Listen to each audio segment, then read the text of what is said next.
We are in week 7 of our Dreamer series, and it is the last one. We've been talking about a man named Joseph who lived in the 2nd millennia BC, a real person, and he's the 11th son of a man named Jacob.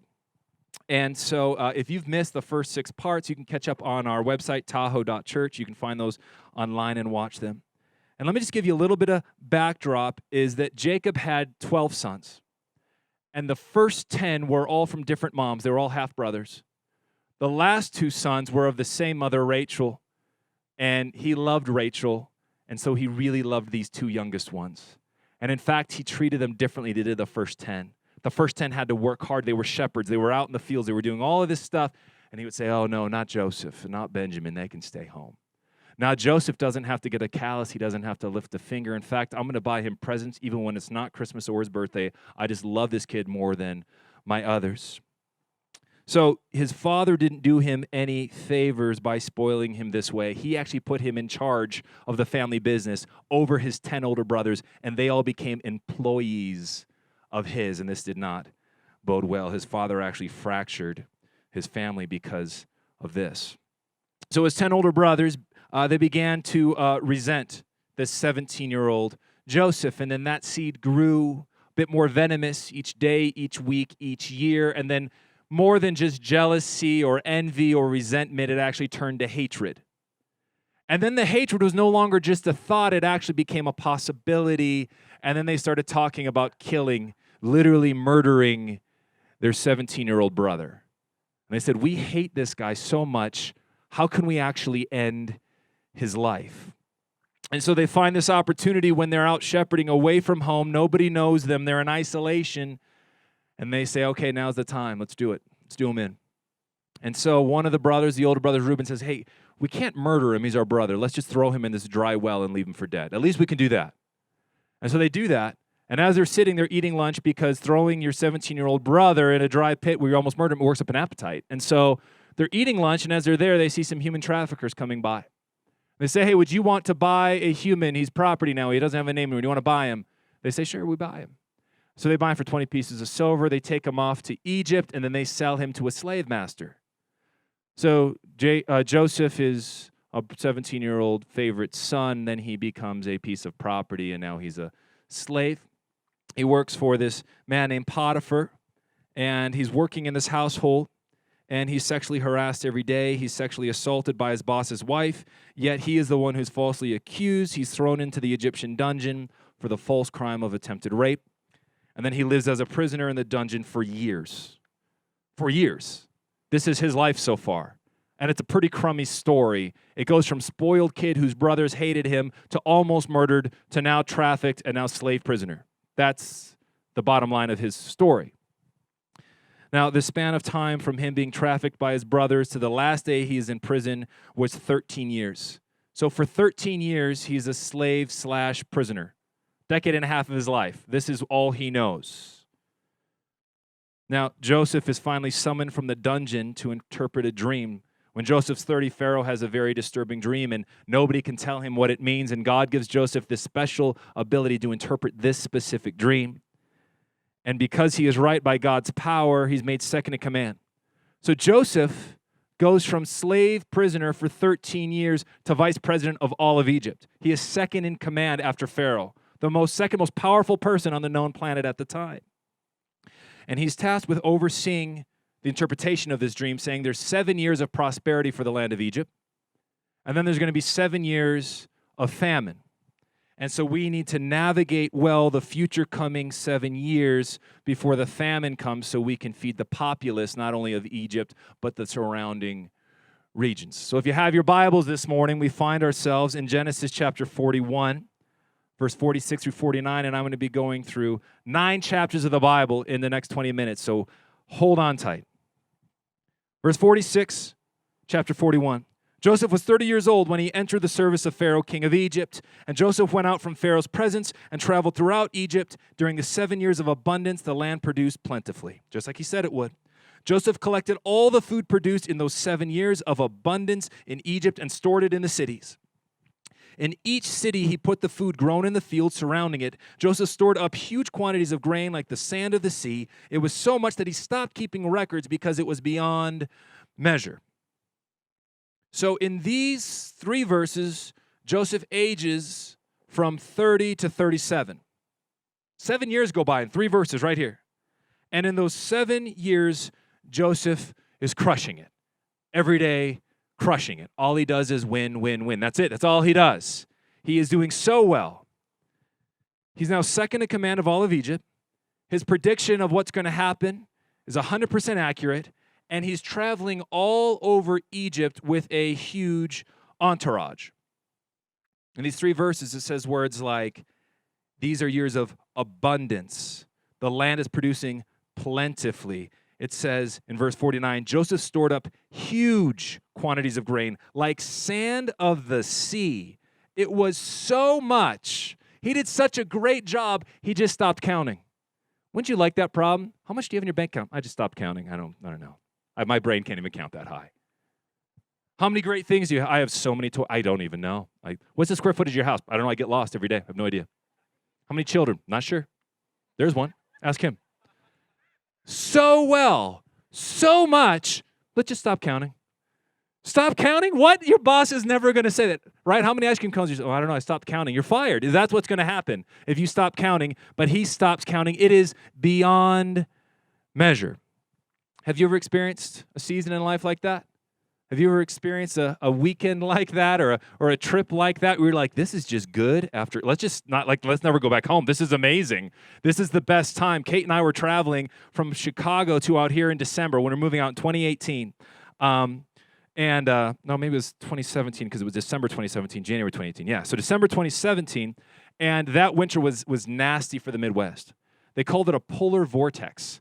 And we were driving from Chicago to here, and you just drive only through the best states. And if you're from these states, I apologize, but it's like Iowa, Nebraska, Wyoming. And you're like, okay, but it's also negative 30 below. So it's there's not much to look at, and you don't want to die. And so as we were driving through Iowa City, this is no joke, the city pronounced a state of emergency because all of their water froze, the entire city's water. That's how cold it was.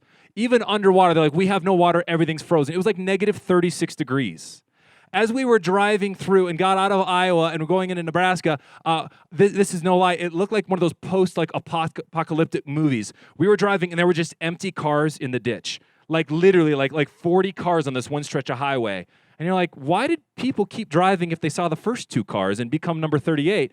So here we are, and we're so scared that we would wake up every morning and we're like, Lord, like if you want us to move to Truckee, which we think you want us to, like let us live to get there. Let us live to tell the story. And so every morning we'd wake up, this is no lie, we get on our knees, we're like, just give us good drivable weather. We know it sounds petty, but just help us live. And we woke up, and this is no lie, every morning we woke up and it was sunny and clear. We'd get off the road at 3 o'clock and then it would snow again in all the storms. It was like every single day for like 5 days straight.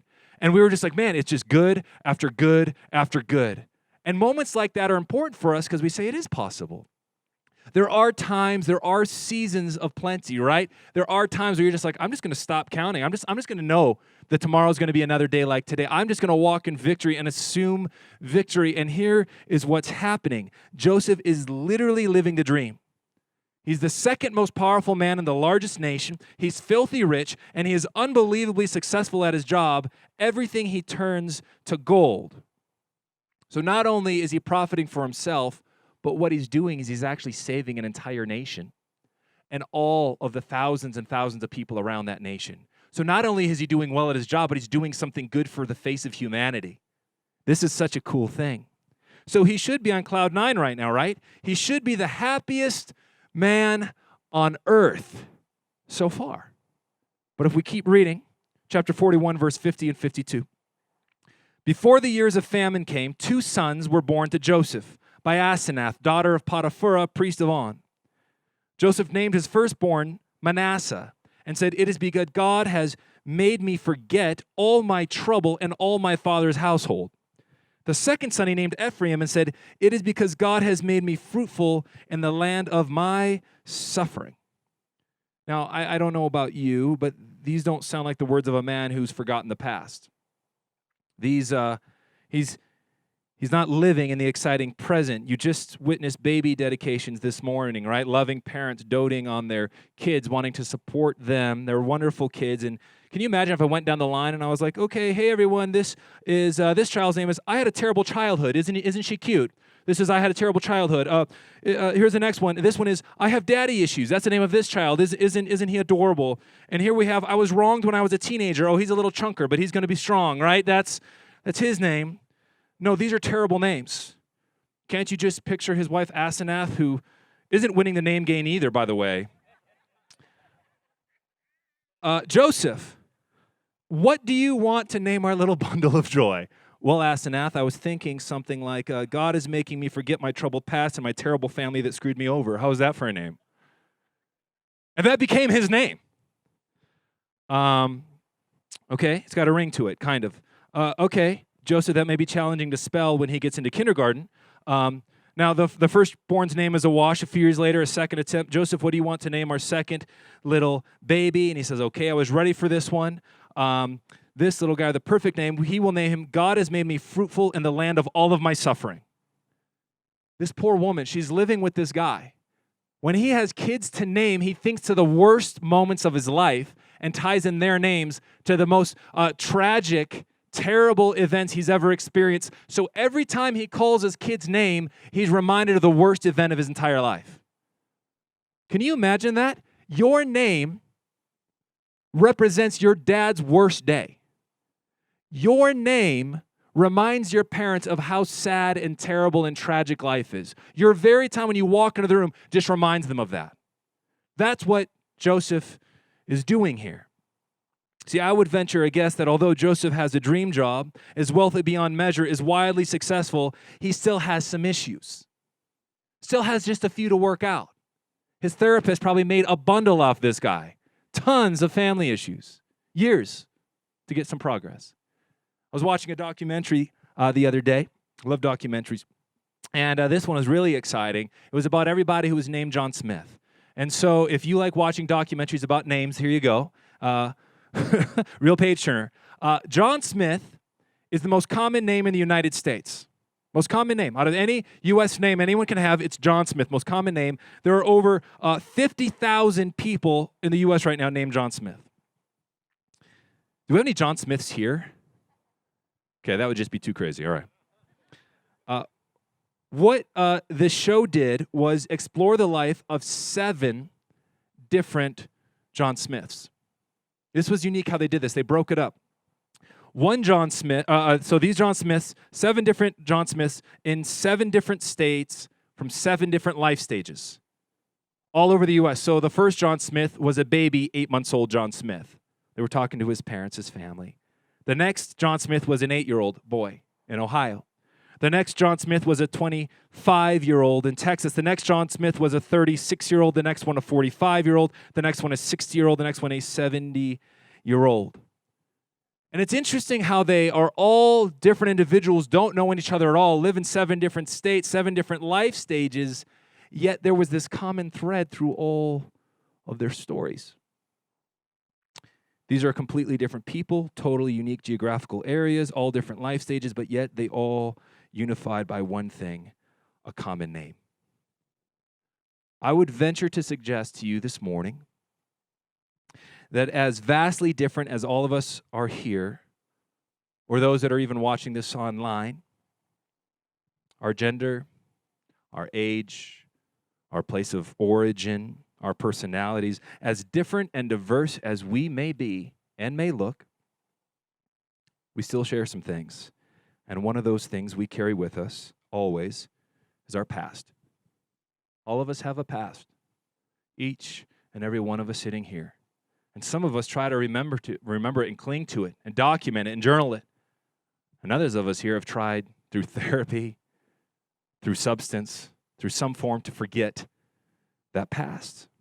See, I believe that we have this reservoir of memories. Some of them we can pick up, we can dust off, and we can look at them, and they bring this warm glow to our hearts. They bring a smile to our face, and they bring this nostalgia to us that is just heartwarming, soul-touching. And then there are other memories, aren't there? The ones that we don't want to find, or better yet, we don't even want them to find us.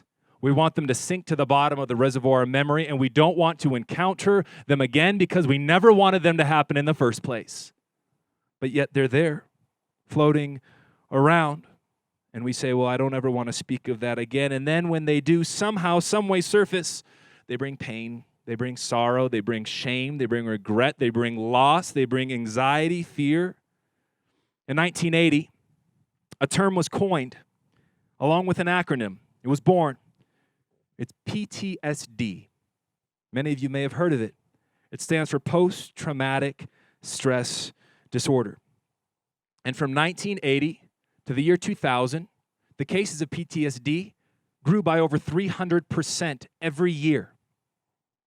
Statistics say over 8% of our population have PTSD. And in every given year, 8 million adults will experience it in any given year. Simply stated, PTSD is this. You experience trauma in your life. And even though the episode of trauma ends, the thoughts, the memories, the sounds, the smells, the emotions, they trigger. Just like the way you felt them when the trauma was actually happening. It's real-time feelings. It's as powerful as your original event. Even though you're not experiencing that event anymore, you're still experiencing the outcome of that event. To be very transparent with all of you, from time to time I struggle with PTSD.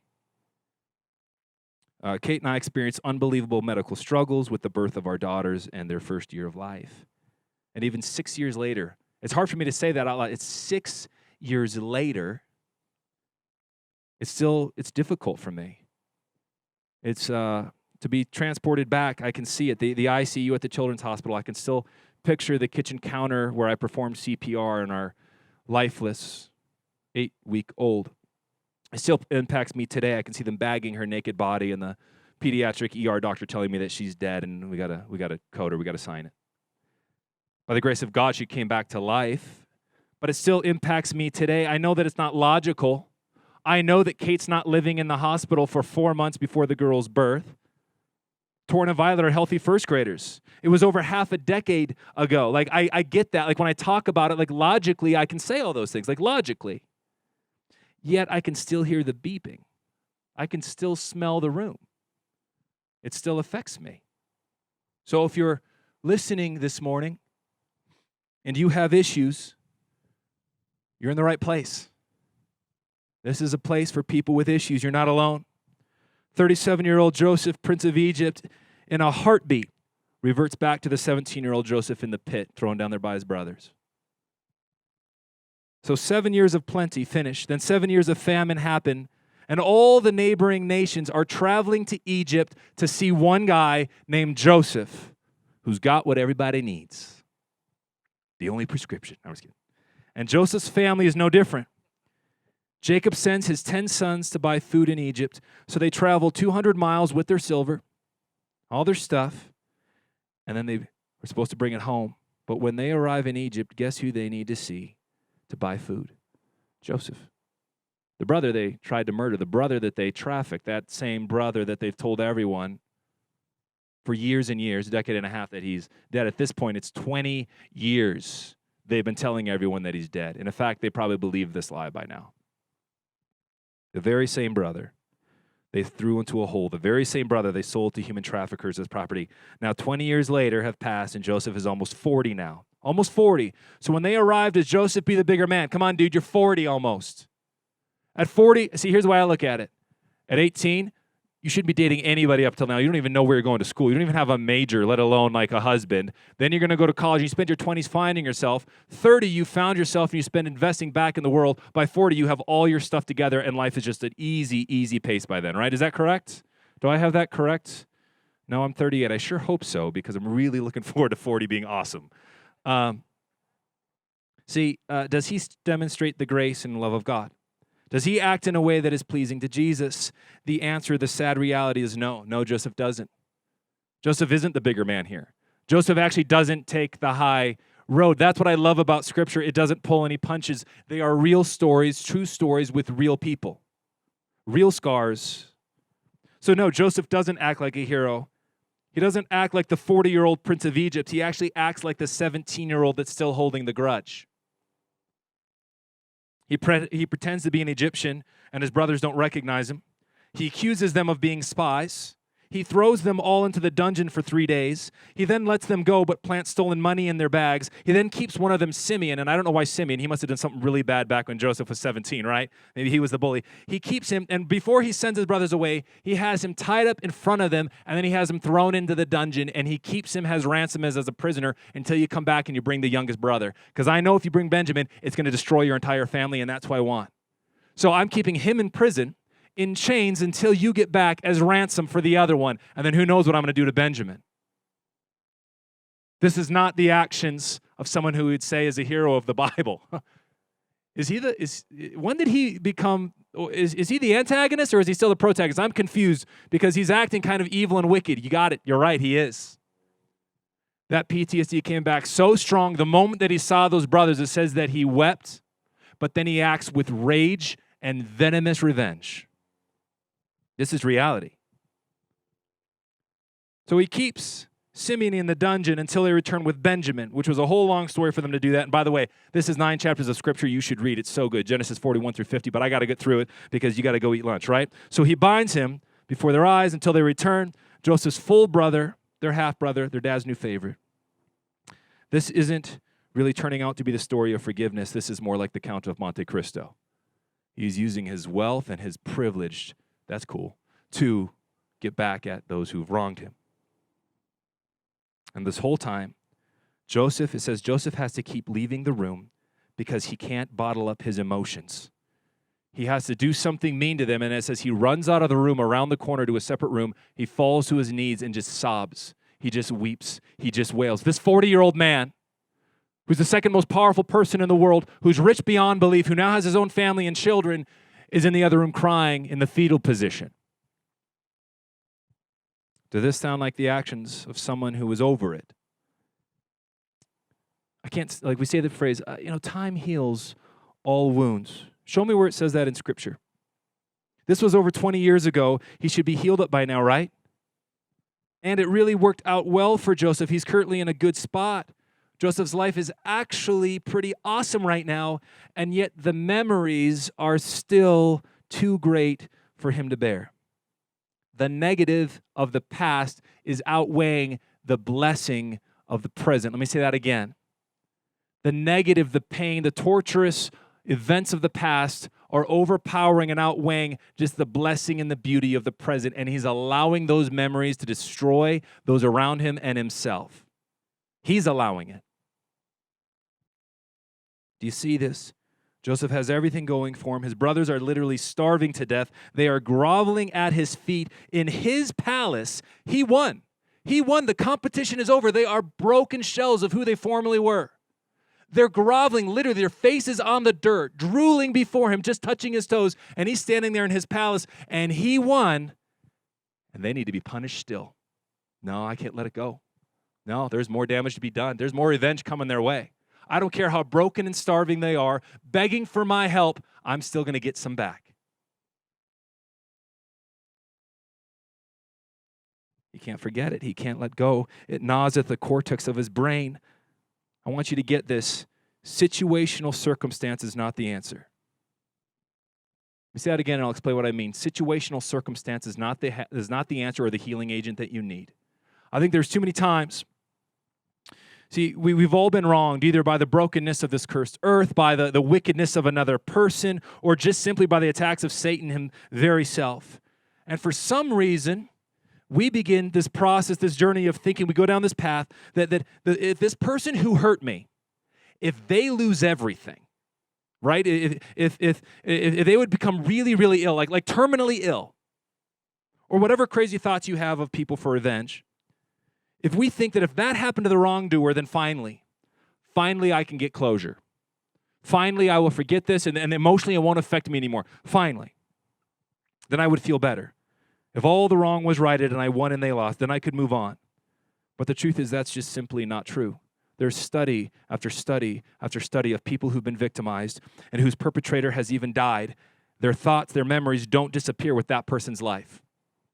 That person can be gone from the planet, can be dead, can literally be cold in the ground, eaten by worms, and you don't really feel that much better. You still feel it. You still remember it like it was yesterday. See, the situational circumstance doesn't dictate the healing in which you need. Too many times we worry about the other person, the assailant, right? But that's not the answer. The answer that you need is freedom. It's not revenge. Joseph had won, his brothers had lost, and still it wasn't enough. He's not okay with it. So he continues with his punishing charade. They travel back and forth, these 200 miles back and forth, bring Joseph's younger brother Benjamin. He releases Simeon from prison. He plants more false evidence in their bags, again accuses them of being spies. He threatens to make Benjamin a slave until they completely and totally fall apart. At this point, they're just broken vessels falling on the ground before him. And they're like, we just can't take it. If you take Benjamin, our dad is going to die. We will be forever lost. And like, our lives cannot handle this. He pushes them to their breaking point. And then finally, Joseph reveals to them who he is, and they're shocked and scared. And it says this in 45, verse 1 and 2, chapter 45. Then Joseph could no longer control himself before all his attendants, and he cried out, have everyone leave my presence. So there was no one with Joseph when he made himself known to his brothers, and he wept so loudly that the Egyptians heard him, and Pharaoh's household heard about it. Has there ever been anything in your life that has made you weep so loudly that you don't care who hears it? Joseph has pushed his brothers to their breaking point, but this was his. This is where Joseph lets go. This is where the open, gaping, bloody, festering wound finally begins the healing process. Verse 3 of the next chapter says, Joseph said to his brothers, I'm Joseph. Is my father still living? His brothers were not able to answer him because they were terrified at his presence. He had broken them so severely. Then Joseph said to his brothers, come close to me. And when they had done so, he said, I'm your brother Joseph, the one you sold into Egypt. And now do not be distressed and do not be angry with yourselves for selling me here, because it was to save lives that God sent me ahead of you. For 2 years now there has been famine in the land, and for the next 5 years there will be no plowing or reaping, but God sent me ahead of you to preserve you for a remnant on earth to save your lives. And this great deliverance. Then it goes on to say in verse 14 and 15, then he threw his arms around his brother Benjamin and wept, and Benjamin embraced him, weeping. Verse 15, and he kissed all his brothers and wept over them. Afterwards his brothers talked with him. There's weeping, there's crying, there's hugging, there's ugly snot bubbles, there's embracing, there's kissing, there's all the waterworks in emotion. And I don't know why the last verse strikes me. After all these years, after all this drama, after 20 years, it says, afterward, his brothers talked with him. If this was a movie scene and I was the director, I would have an open doorway and it would be dark and there would be light, candlelight all in the house, and there'd be a round table and all the brothers are leaning in talking to each other, all 12 brothers again that have been separated for so many years. And maybe there'd be pointing and maybe there'd be patting on the back, maybe there'd even be laughing, and I can picture them kind of recalling stories of what was and what it used to be before everything just went into the gutter. And as the camera slowly pans out, there's music, and we can't hear what they're talking about, what they're saying. But we can hope that there's restoration, that there's reconciliation happening. It says, and then his brothers talked to him. And I don't know what they talked about. The Bible doesn't tell us that, but it gives me this picture of these 10 guys that did something terrible to this guy. And then at the end, perhaps the 12 brothers can be together again, can bring hope to our lives if we see this picture of hope. See, I believe that there's always hope. In closing, I want to tell you that there's always hope for reconciliation. Let me just say that, and you may say, no, you don't know who I need to be reconciled to. There's no hope here. I believe that there is hope because I believe that the story of God is a story of reconciliation. I believe the story of the entire Bible from front to end, from the origins in Genesis to what happens at the end in Revelation, I believe that it's a story of reconciliation, bringing healing to wounds, bringing restoration to brokenness, and bringing unity to those who have been at enmity or war with one another. The Bible tells us, it says that while we were still dead, God loved us and died for us. Now, unless the person or the event that you're talking about is literally dead, then there's hope for reconciliation.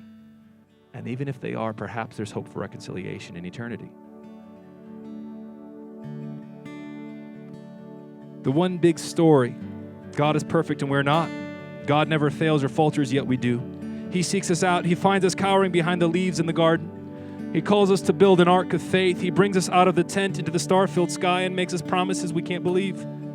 He pulls us out of the pit when everyone else had left us, even our old family. He puts us in charge of Egypt, even though we are still broken inside. He leads us through the Red Sea when we need deliverance after 400 years of misery. He gives us the promised land that we were too afraid to take from the enemy. He anoints us for jobs that we could never possibly fulfill, and He forgives and saves us. I want to read one last passage. Because everything I say up here, the most powerful word you should ever remember is the Bible, not what I say. These are the words of God, not the words of me. So Joseph's dad, Jacob, dies. And he was really the glue that was holding the family together, and now he's gone. So Joseph's 10 older brothers get worried because they believe the only reason Joseph was acting this way is because he wanted to honor his dad, and once his dad is gone, Joseph's going to get back at him again. They're afraid. So what do? They go back to the brothers they used to be. I know that's a terrible ending, isn't it? The last chapter of Genesis, it's a terrible ending. It says that they're so afraid that they don't trust Joseph, that he's going to hurt them again. They don't trust that he has their best interest in mind. They have no faith in the God that they profess, that they say, we need to make up a lie. Let's write a note saying that before our dad Jacob died, he gave Joseph one dying order, that he has to be nice to us and do all these things for us. So their last words, they say that they say their dad's last dying words, they make up a lie. And they give it to Joseph and hope he's going to eat it. When Joseph's brothers saw that their father was dead, this is chapter 50, verse 15, dead, they said, what if Joseph holds a grudge against us and pays us back for all the wrongs we did to him? So they sent word to Joseph saying, your father's left these instructions before he died. No, he didn't. This is what you're to say to Joseph. I ask you to forgive your brothers the sins, the wrongs they committed in treating you so badly. Now please forgive the sins of the servants of the God of your father. When their message came to him, Joseph wept. His brothers then came and threw themselves down before him. We're your slaves, they said. But Joseph said to them, don't be afraid. Am I in the place of God? You intended to harm me, but God intended it for good, to accomplish what is now being done, the saving of many lives. So then don't be afraid. I will provide for you and your children. And he reassured them and spoke kindly to them. What if what happened to you or who's wronged you or however this is striking you, what if they never change? What if they don't apologize? What if you don't get your money back? What if that wrong is always going to stay wrong? If you are waiting for circumstantial, right? For specific other people to react, therefore to change you, you're always going to be waiting. The only person you should ever ask for help, for healing, the only person you should ever look to is not your accuser or your victim or your aggressor or however it worked out for you. It's Jesus Christ. That's it. It's the only name, the only person. If you need freedom from fear, from anxiety, if you need freedom from memory, if you need freedom from the anxiety, from PTSD, if you need freedom, you don't look for it in another person. You don't ask another person for their forgiveness. You go straight to Jesus and you say, Jesus, you're the answer. You're the only one. Can you help me? Can you free me? Can you deliver me? And guess what? He always does. He never falters. He never fails.